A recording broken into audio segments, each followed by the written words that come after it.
And we're going live in 3, 2, 1. Welcome to another episode. Thank you for joining us. Super excited to be here today once more with my super co-host and friend, Kevin Jimeno. What's up? How you doing? I am doing. And of course, we got Jessica Peterson with us today. Thank you so much, Jessica, for taking the time to be here. Well, I'm honored to be here. I'm really excited, especially I have no idea what you're going to ask. So this will be fun, raw, and real, right? Yes, totally. That's the whole point, right? Let's just be real and speak truth. Mm-hmm. Jessica, why don't you share with myself and the rest of the listeners that aren't familiar and don't have the relationship that you and Anna have, and tell us a little bit about what you're currently doing and how'd you get there and a little bit about your story. Oh, wow. Okay. Well, my story started back in 1994. I'm really dating myself, right? You can actually say it started before that, but I started my career in the mortgage banking financial arena in 1994. And then fast forward in 2011, I launched a company and worked with mortgage, real estate, insurance professional service related professionals, where I come in and I teach them how to wow their customers. And I love doing that. It's all about, it's all about the relationships. And I have a whole formula on how to do that. So fast forward, I now have my real estate license in Florida, and I'm building a community of real estate agents across the US and working on internationally. And we call ourselves Wow Power Players. So we're on a mission to wow one person every day. And my dream is to have 1,000 out there, and that's going to be 365,000 lives impacted every year. That's awesome. Very cool. Let me ask you, did you always have you always been so clear about your goals and what you wanted, or did this happen through, obviously, as you walked your journey?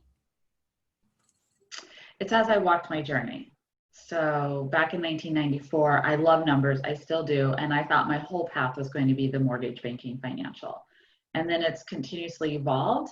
And sometimes, after a 2-decade career in the mortgage banking financial, that's a long time, right? So it was really scary to step out and to really go what my purpose and calling was. It was scary. It was. You mean you didn't wake up knowing what you wanted to do, exactly how you wanted to do it, and how your life was going to end up? That's surprising. I think so many people, they feel like this pressure, especially when I meet like young hustlers and young entrepreneurs. They feel like this pressure that like, I need to get this right. This decision needs to be the end all be all. Mm-hmm. Yep. And then some people think this is my career forever, right? Well, you've got to listen to those messages, and it's never too late. I remember my mom in her 40s went to college and started pursuing her dream, right? Yeah.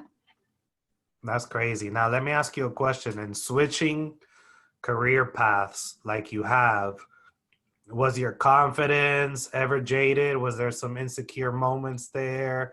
Tell us a little bit about the mindset throughout those transitions. Probably not at the beginning, because I knew this was my purpose, my calling, and it was going to make a difference what I wanted to do. Now, throughout the journey, of course, you have some days you're like, what am I doing? Am I doing the right thing? You know what you always have a little bit of those doubts. Those doubts, though, they only save me for a couple seconds. And they just come out of the middle of nowhere. And we all have the power to control our thoughts. That's one thing that we can control. I'll never forget a gentleman said there's only 3 things you can control. And one of them is your thoughts. Everything else we can't control. Yeah, that is so true. Now, how you mentioned you knew your purpose, how did you get to that point? At which point in my career life do you want to know about? Well, right no, now, identifying what your purpose was and your calling.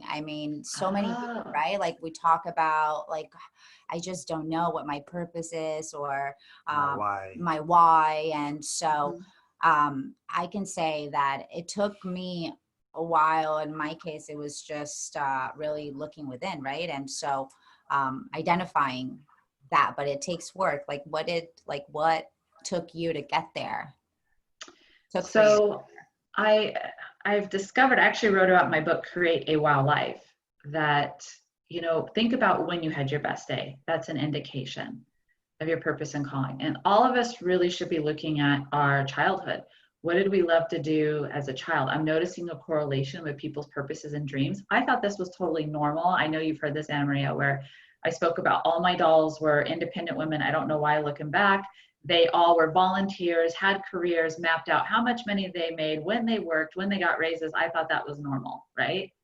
So it's no surprise, fast forward, I've written 7 books and a planner, and so it's no surprise. So it definitely is always a part of your calling. And then I love numbers. They skipped me in math several years, and I love numbers. They're fun to me.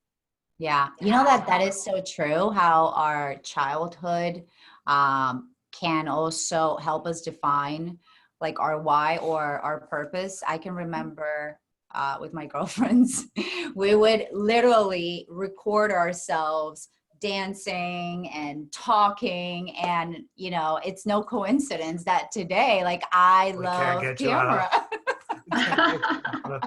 Out of the shots. They can't get me out of Facebook and IG. No, but it's so true. What about you, Kev? I grew up saying I wasn't going to be like my father, who was an accountant, working late nights, doing numbers. I was saying that it was not going to be my role. I was not going to go down that. I felt like he was a slave to his career and his passion. He, like your mother, went entrepreneur and independent at 44 years old. So he was the immigrant story of getting here to this country, not knowing English, learning, starting bookkeeping, and working his way up until 44 years old. He was able to go independent. But I saw him put in the long hours and to get our family ahead. And I said to myself, I wasn't ever going to do it. Then I think, like, in my late 20s, as I was in it, dealing with numbers, but on the mortgage side, like yourself, and working late nights. And I remember that moment where I said, how did I end up like my father when I said I wasn't going to be it? So I wasn't clear right from the beginning. In fact, I was trying to fight it. Yeah. So I want to know what you loved to do as a kid. It was sports. I was just a big sports head. I was 100% into baseball. That was my main sport. And football and soccer were my other sports that I played, but baseball was my life until about 15 years old. And then I discovered crushes on women. And then that was the end of sports. That affected my baseball career. Yeah, definitely. Awesome. So we are so powerful, aren't we? So tell us, Kevin, what you do today, because I'm sure there's a correlation. Okay, so we're going to play this game. Wait, yeah, we're interviewing you now. Go ahead. We'll go down the road. Yes. So now I own my own mortgage lending company where we lend private money for people that want to fix and flip houses. And then we also do traditional lending through the broker model for people that are buying their houses to live in. So that's our main revenue source. How are you going to tie that together? Oh, I see. Well, I mean, I know we don't have time, and I didn't mean to put you on the spot. So there's so many different ways to tie it in. The first thing that came to my mind is with sports, there's teamwork, right? So you built this whole teamwork environment, and then in sports, it's all about winning. And you're like, I'm going to be the leader. I'm going to go big or go home, right? And so anyhow, and also it's creating strategies, because when it comes to, you said private money, right? Yeah. Private money is all about strategies, formulas, systems, which is all part of the sports too. Yeah, no, I can see how that transcends for sure. For sure. Those skill set definitely helped me today. Yeah. Absolutely. I just had a real estate agent join my team. He played pro baseball. And so his motto is, hitting the home runs on the field and in real estate. So that's awesome. I love how this just happened. Got you thinking, huh? No, because I don't know, his arms are closed. I think he's like scared. He's like, okay. I've always thought, because you hear some of the thought leaders out there talk about pick your passion. And I can't sit here and say that numbers are my passion. I'm good at it. I think I'm more passionate about being able to make something that's scary and complicated um, a little bit more clear for the average everyday person that doesn't do it every day, and I enjoy that part of the process. And numbers and mortgages and lending is just the tool that I use to accomplish that. But but I've always had a little thing there where people are like, just pick your passion and run with it, because I would have never picked mortgages as my passion, or even real estate, to be honest with you. But what I'm hearing, yeah, but your passion, I guess that's a great point, because passion is not necessarily the thing, but it's the emotions and the action that's within your passion, right? That you can take that with you and implement into something else. Yeah. And I've had these conversations with a lot of people. I'm not sure how you feel about that, Jessica, where they're so caught up in trying to take what they really enjoy and trying to figure out how to make that into a business, which I'm not saying is right or wrong, but it doesn't, in my case, when I look back and the successes that I've had, it's not necessarily something I would have ever identified early on as a passion. I never was passionate about real estate, or I wasn't passionate about financing or even numbers like you were, but I ended up there and striving in it. So there is, if in my opinion, ways to take a passion in something that maybe you're not passionate about and turn it into something that turns out to a career that you enjoy. It gives you the fulfillment. Yeah. And I'm glad you brought that up, because sometimes there's messages around us. It may not be exactly what we thought. It's just a path how to get there. So for you, it's all the strategy. And I don't know. I mean, I'm not here to go deep into it, but maybe you thought sports was complicated. We can do a couch session. I'm going to bill you. No. So you see, like, sports may have been complicated to you at one time. You may not even remember. It may have been a moment and you thought, okay, there has to be an easy, clear path.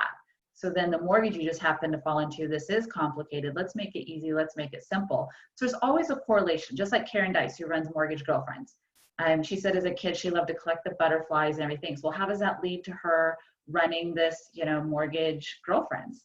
Well, it's the same essential, alignment. She's gathering women together and she's teaching them to, fly and soar and be these beautiful butterflies in life. So everything has some sort of correlation, right? 100%.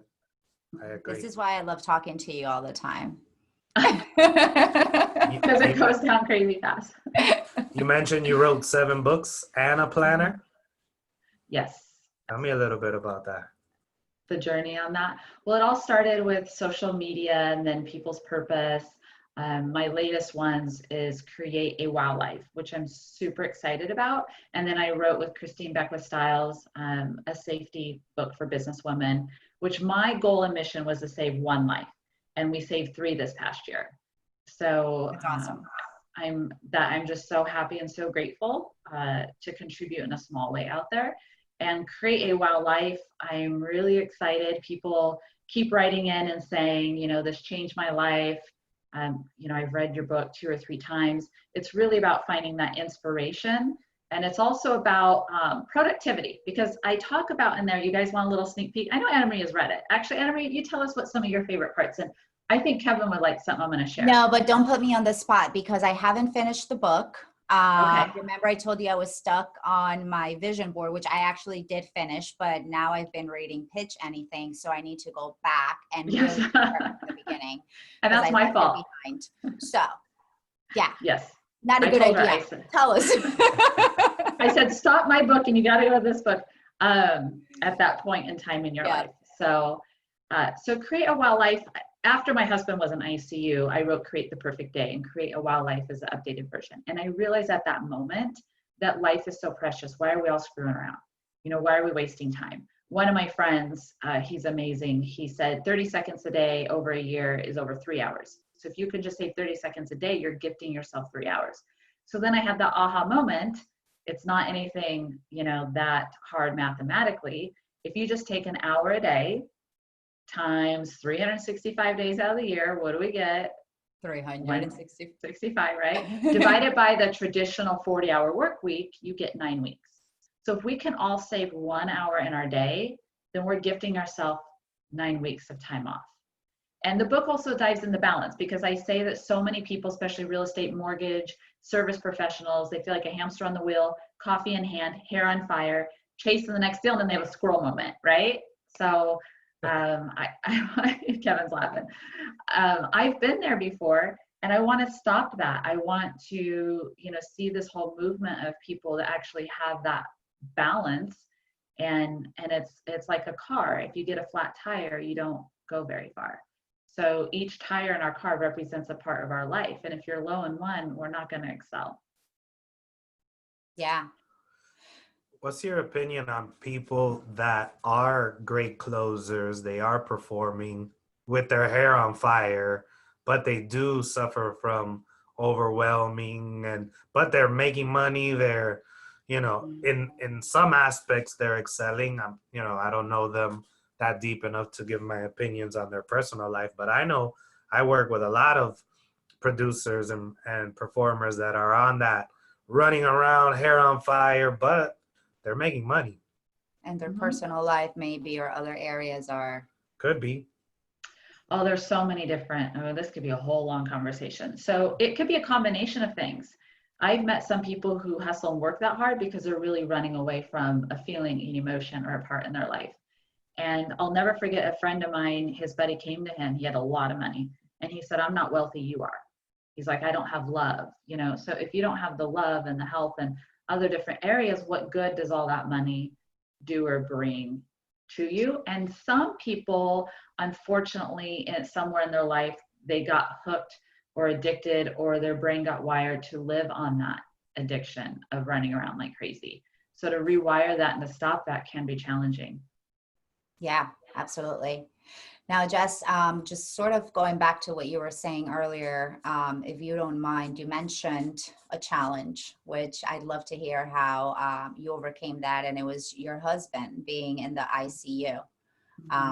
What did you learn through that? How did you confront and build the courage to be where you're at today? Well, I just knew, again, it was my purpose and calling to see people, because we never imagined, our lives just changed overnight, right? And when you're faced with something like that, you realize how precious life is. We don't know, we're gifted the time today. How are we investing it? So there's a difference between investing and spending, right? So each of us, like, I'm grateful for the time that you guys are gifting for me and for others out there with this information, right? So I just don't like seeing people wasting time. I mean, it's so precious. And then my TEDx talk I gave, I discovered one of the top regrets of the people dying, and it wasn't staying in touch of people in relationships. I don't want to see people have regrets. We're always going to have some regrets. Let's keep it to a minimum, though. Okay. And this is a little bit personal, but were you suffering with maybe thoughts of regrets when your husband was going through that situation and you were patiently waiting? Not at that moment. Later on, it did with my coach. My coach shared with me, you can no longer trade time for dollars. And I set up my whole life around that. And it never really hit super hard. I mean, I started going on a path of bringing in some money while sleeping, but it hit me really hard because I was coaching real estate, mortgage, and she said, you can't sit there in the hospital and be coaching people all day. They don't even allow you in ICU to have that. So what am I going to do? So my word for this year is teamwork. I can't do it alone. And my motto is make money while I sleep and make an impact. Awesome. So I can't imagine I like that experience. Yeah. So. Well, that's got to be, yeah. I mean, talking about that, like we just had Kobe, right? Yep. You just never know. Life, we have today, and as my my spiritual coach tells me all the time is, where are your hands? They're right here, right? So keep yourself in the present right now. 90% of the things we worry really never happen, right? And so I personally believe that the gift of today it's the best gift. Tomorrow is not promised. And so being able to stay in today and being present and receiving the blessings and being a blessing to others. Which is part of what you were sharing, and tell us a little bit more about now the group of realtors that are trying to impact and change a life daily. Is that Yes. Tell me a little bit more about that. Yes. So it doesn't have to be fancy. So someone came to me and said, does this mean you're going to take everyone on yacht rides? No, it could be the little things. I mean, I have a friend who, a celebrity, I will never say his name out of respect, but he said a smile changed his life one day.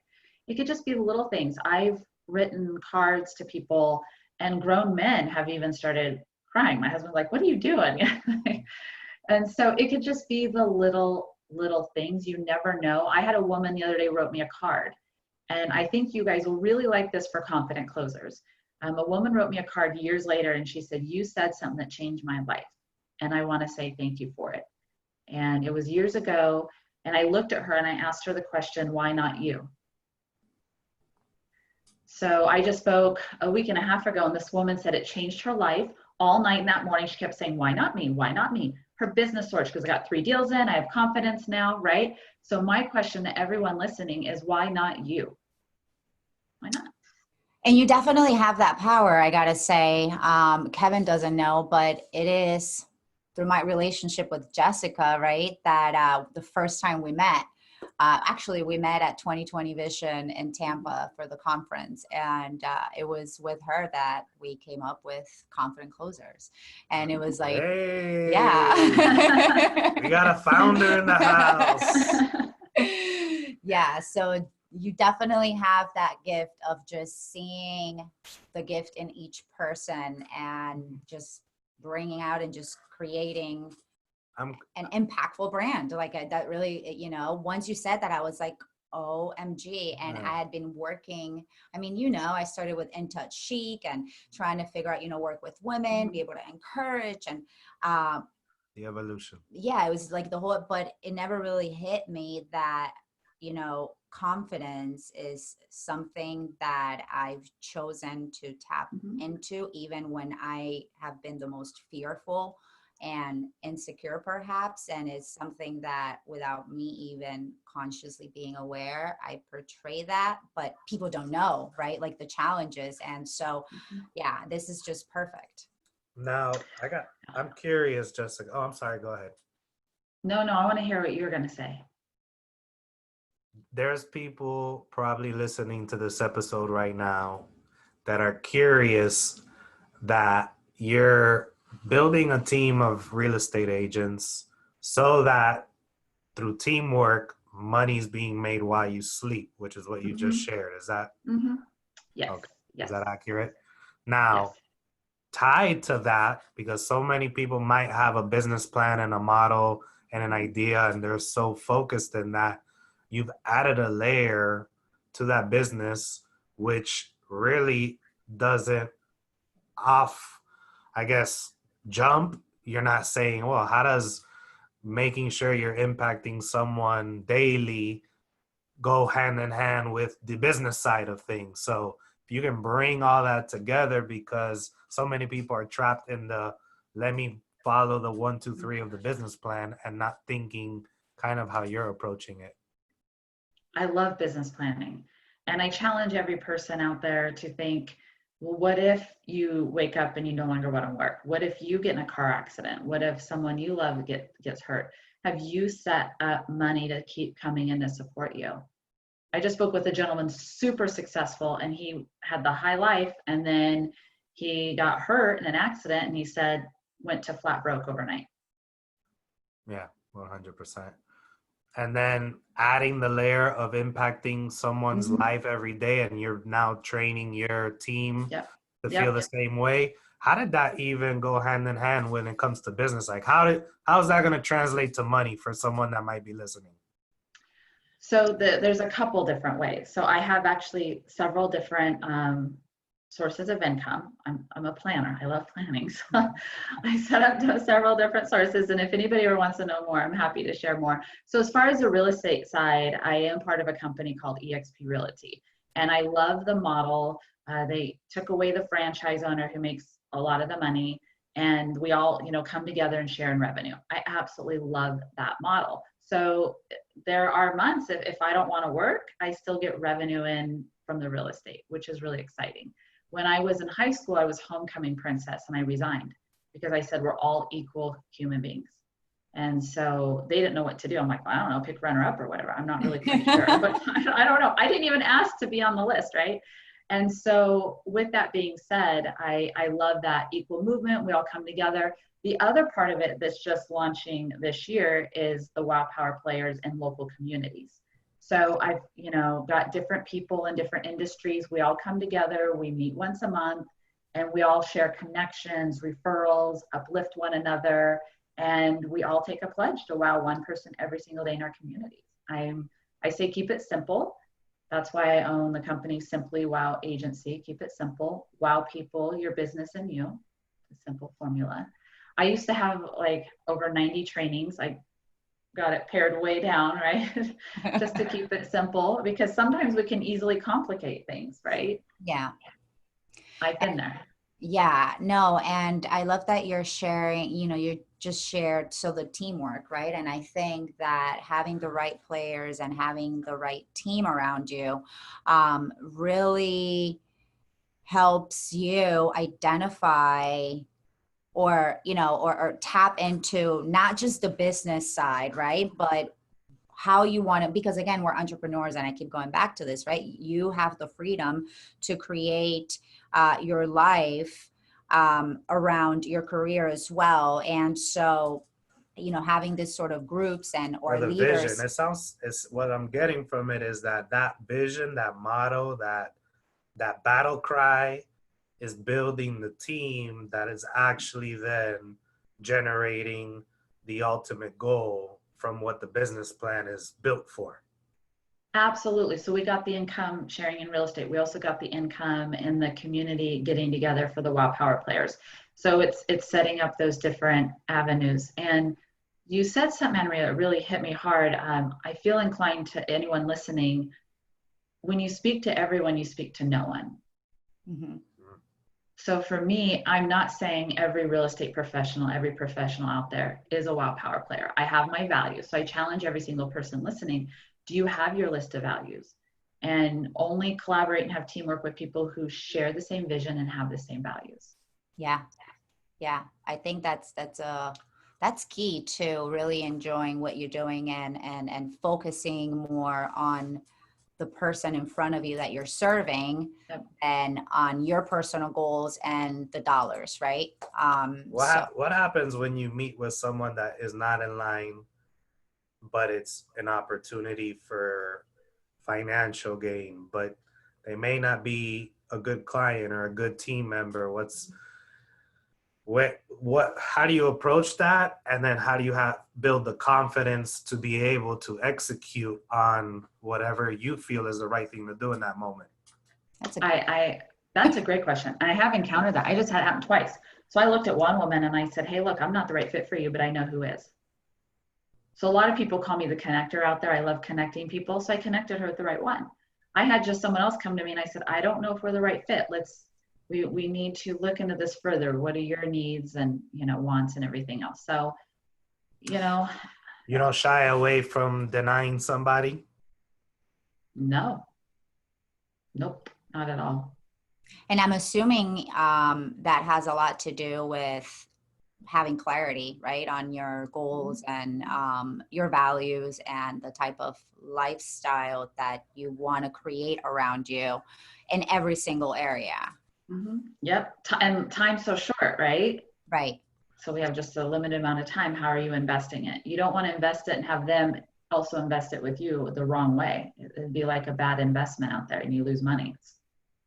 I think the thing also of what I just heard you say, and I think it helps with having the confidence of rejecting that opportunity, whether it be a client or a team member, is you're not looking at it from, no, thank you, get out of here. You're looking at it from, I may not be the right person for you, but there may be someone else that I know that will.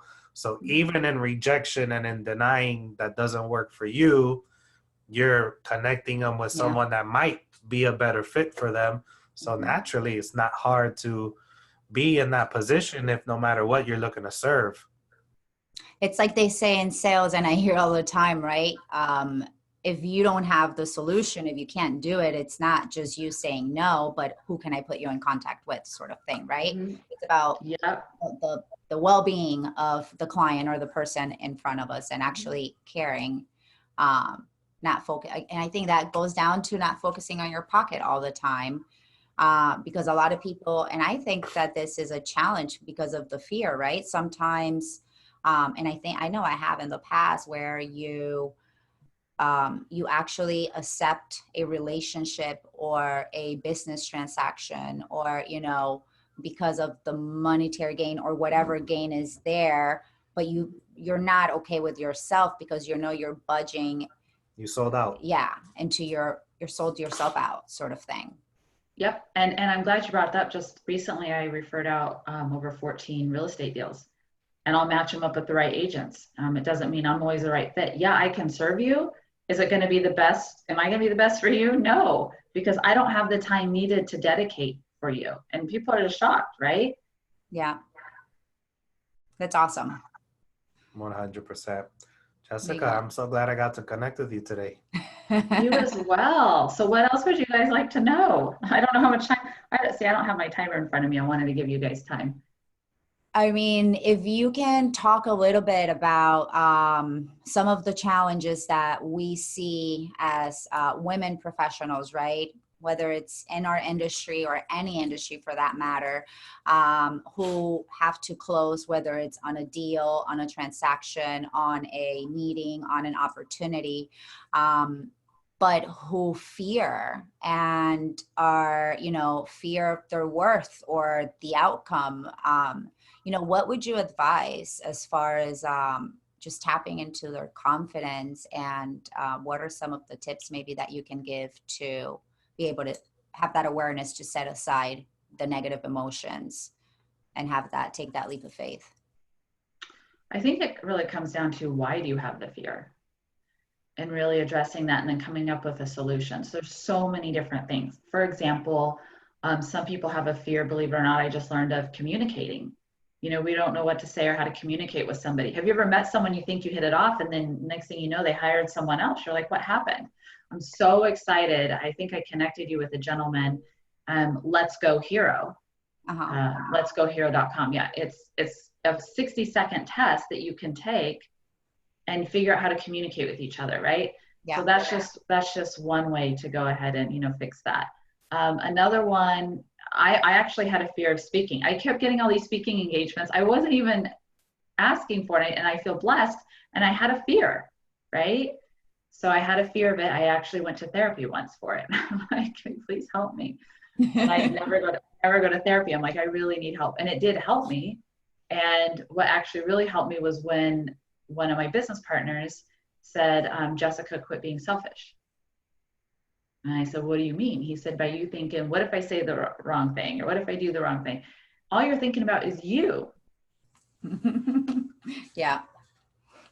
Right? So that's another way to eliminate fear. So some people may make it all about them, and we've got to realize it's not all about you.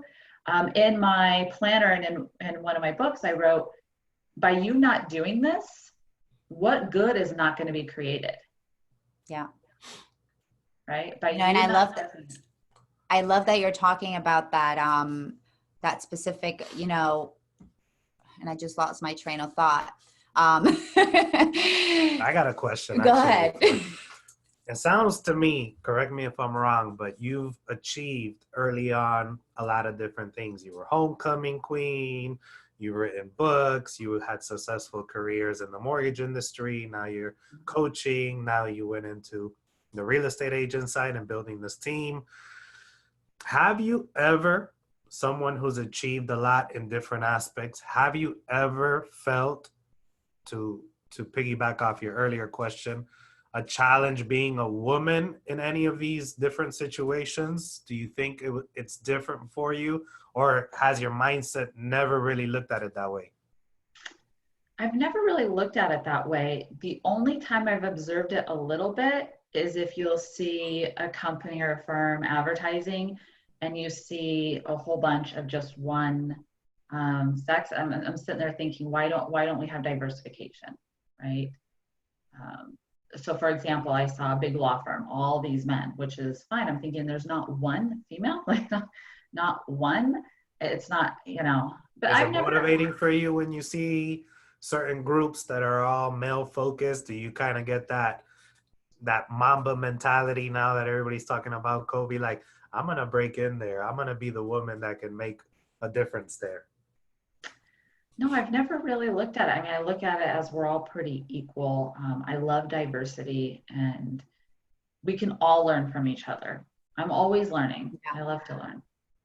So you're immune to the whole male, female energies in business. You've just done your thing and never really let it even affect you. Nope, never have.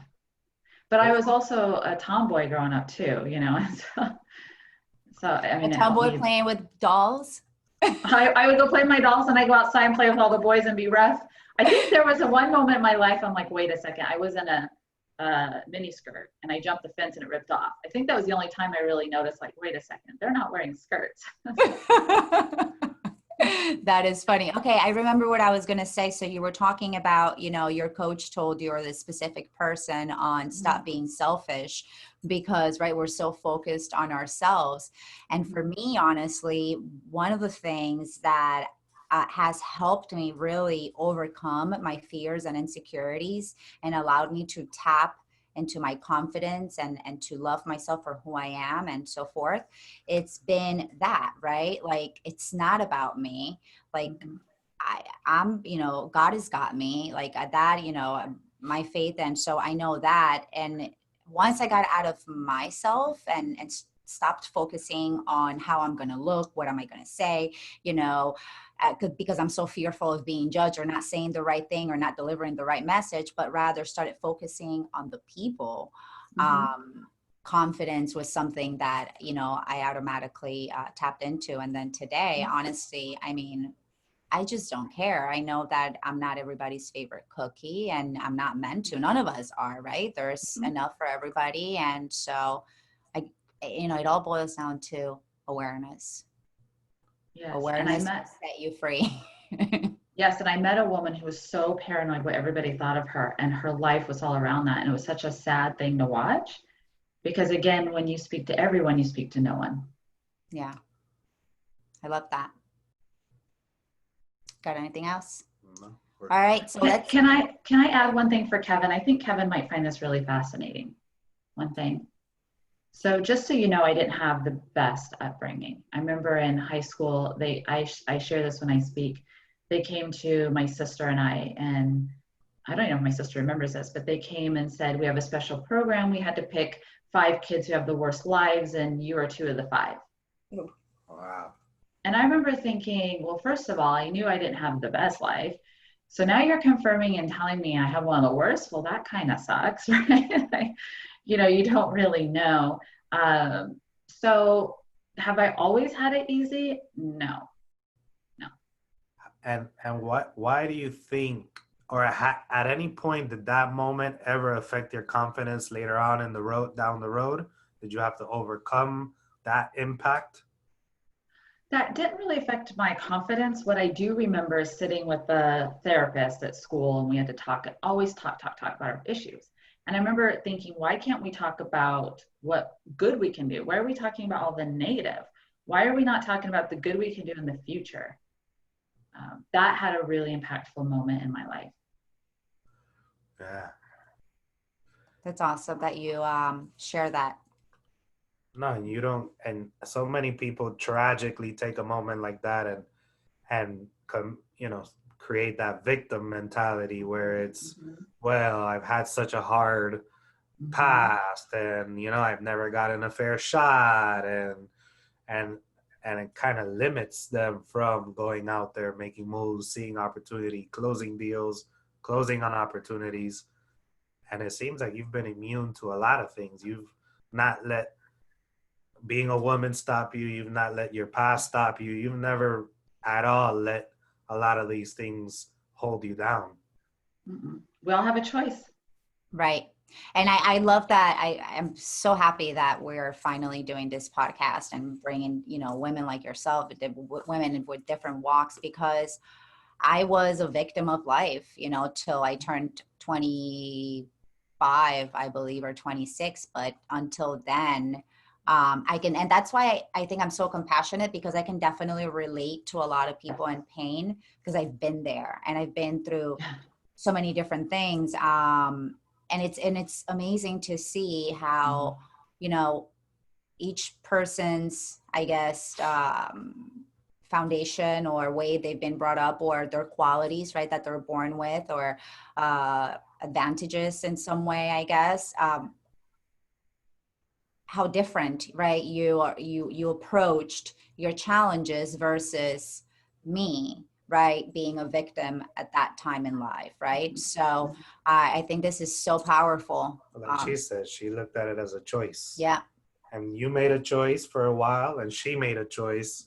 Yeah. And at the end of the day, I think if we can all walk away from listening to this, realizing that every situation, we have a choice on how to process it and how we're going to take that and run with it. Absolutely. That's what I got from today's conversation.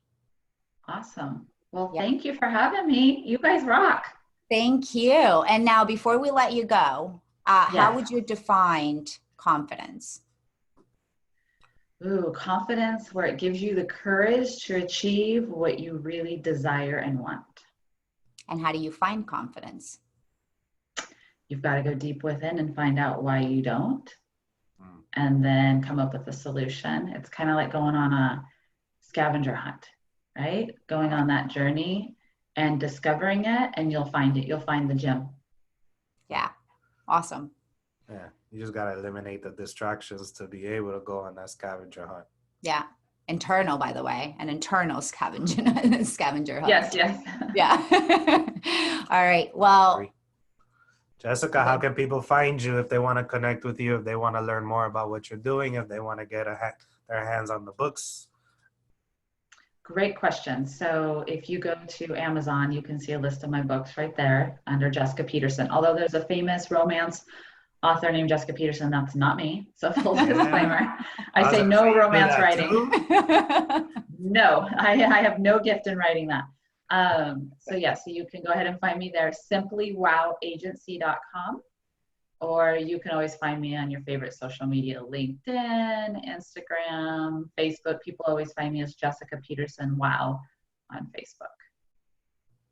Awesome. Thank you so much. I love having you on the show that we created together. That pretty much you came up with it, and I was like, yes, that's it. It's fun. It's been a fun journey. It has been, and we have so much more to do. So I'm really excited. Thank you for taking the time. I know you have a really busy schedule, and this is time with the family, but I really appreciate it, and just super excited to hear any comments from our listeners, if they do have any, in regards to what was spoken. And would love to hear also from you if you get any personal DMs or messages in regards to the show. I think that'd be amazing. That's about it, right? Yeah, thank you so much for sharing your time with us, Jessica. Thank you for having me. Talk to you soon.